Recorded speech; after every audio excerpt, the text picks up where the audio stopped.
T'as envie de goûter au vrai plaisir d'un clavier gaming custom, mais t'as un faible budget? Ton setup crie à la vieillesse si tu souhaites l'embourgeoiser à moindre coût? Eh bien moi, le capitaine Gros Chat, j'ai eu l'opportunité de tester un clavier pré-built custom de la marque ACO qui coûte 99 €.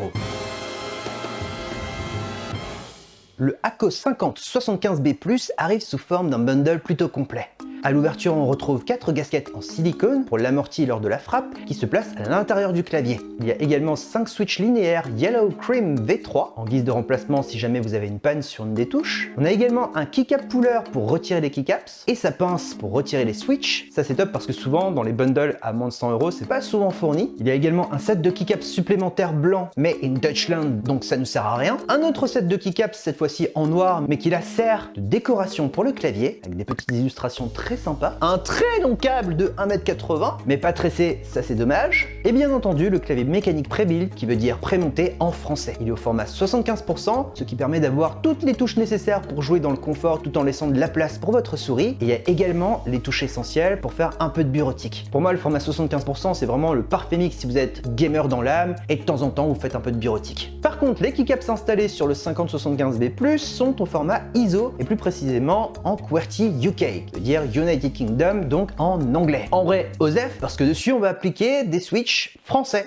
D'ailleurs, si vous cherchez un site internet qui répertorie tous les keycaps custom français, je vous ai mis dans la description un petit lien, vous mettez en stock et là vous aurez toutes les listes des keycaps AZERTY qui sont disponibles à l'achat. Et j'en profite aussi pour vous dropper le code promo CHACHACHA qui vous donne moins 10% sur l'ensemble du site d'ACO, mais avant de vous précipiter dessus, regardez le test en entier, c'est très important. Niveau design et construction, vous aurez un châssis fait de plastique avec un grain qui est agréable pour nos petites mains. C'est minimal, il n'y a pas de ligne superflue et en même temps ça fait gamer. En fait, son design est plutôt frais je trouve pour un clavier à 99 €. Après je suis d'accord, le châssis est moins lourd et moins qualitatif que l'aluminium qu'on peut retrouver par exemple sur le Mondzik M1. Mais bon, après, entre 99 € et 150 €, il y a une petite différence quand même. Pour certains, 50 € c'est pas grand chose, mais en réalité, ça permet quand même d'acheter son set de keycaps français. Au niveau de l'adhérence, c'est propre, le clavier possède des patins en position normale et également sur ses pieds qui sont ajustables sur 2 niveaux. Perso, la position normale convient à mes poignets. On retrouve également une encoche pour transporter le dongle USB. Ça c'est parfait si jamais vous vous déplacez sur votre deuxième PC ou dans une autre pièce dans votre appartement ou maison, voire carrément si vous allez jouer chez un pote ou dans un tournoi à l'extérieur. Ça peut se connecter en 2,4 GHz ou en mode Bluetooth. D'ailleurs le mode Bluetooth supporte jusqu'à 3 profils. Et cerise sur le gâteau, il y a un switch pour passer du mode filaire à sans fil Windows ou sans fil Mac. Par contre, je trouve que le switch qui est utilisé justement derrière le clavier est un tantinet fragile. Le dernier point que je trouve dommage sur le form factor, c'est la bordure située au niveau du port USB-C. Pourquoi ils n'ont pas réduit cette partie afin qu'il matche parfaitement avec la forme du câble USB-C? Même si le risque de tordre le clavier avec le câble est minime, en vrai ça justifierait l'existence de cette forme pour bien gainer le câble. Mais bon, vous me connaissez, je chipote.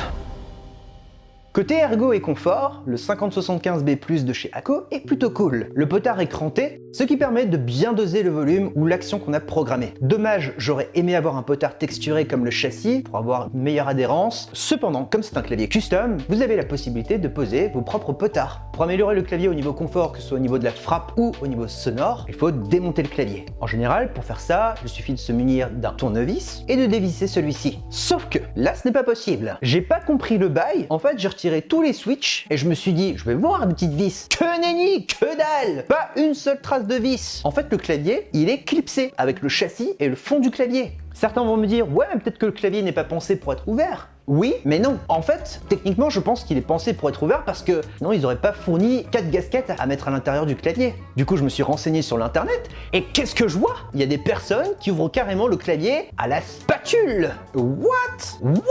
Là, clairement, il y a le risque de flinguer le clavier. Heureusement, je monte des gunpla, donc je suis équipé pour ouvrir des pièces en plastique. J'ai finalement réussi à l'ouvrir, mais je vois qu'en faisant ça, le plastique a tendance un petit peu à se déformer. Après, à 99 €, j'ai envie de dire, le clavier pré-built est carrément excellent si on doit l'utiliser tel quel. Car à l'intérieur, il y a déjà les gasquettes, il y a de la mousse acoustique également, donc voilà, ça suffit. Après, si vous voulez mettre de la pâte à modeler ou expérimenter, à vos risques et périls. D'ailleurs, voici une démonstration du clavier lorsque l'on frappe dessus.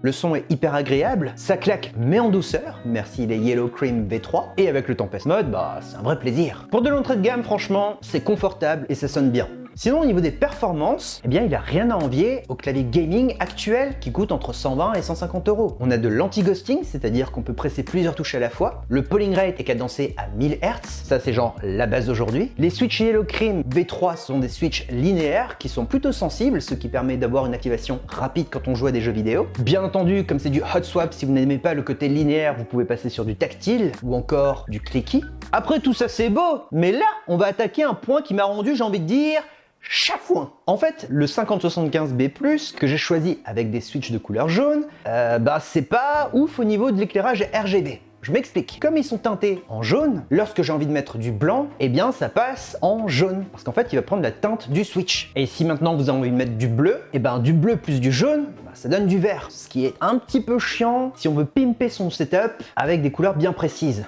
Donc si vous voulez vraiment du blanc, il va falloir malheureusement acheter des switches supplémentaires. Perso, je vous conseille les Crystal Pro V3 de chez ACO. C'est du 3 broches, c'est transparent et ça va pas teinter votre éclairage RGB. Et ce qui est vraiment cool dessus, c'est que ça coûte que 15 € et il y a 45 switches. Et c'est d'ailleurs encore moins cher si vous utilisez mon code promo. Hormis ce bémol, l'éclairage RGB est excellent. Il y a énormément d'animations qui sont disponibles. On a même sur le côté des barres lumineuses, comme sur le GMMK Pro de chez Glorious, qui lui par contre, pour rappel, est quand même à plus de 200 €. Là, on a 99 € et ça fait tout aussi bien le job. Vraiment ça, je trouve que ça embourgeoise. Après, pour configurer l'éclairage, vous avez deux solutions. Soit via les raccourcis clavier, c'est simple et efficace, et toutes les commandes sont disponibles depuis le manuel, soit par l'application. Si vous allumez l'application, sachez que la détection de votre clavier se fera en...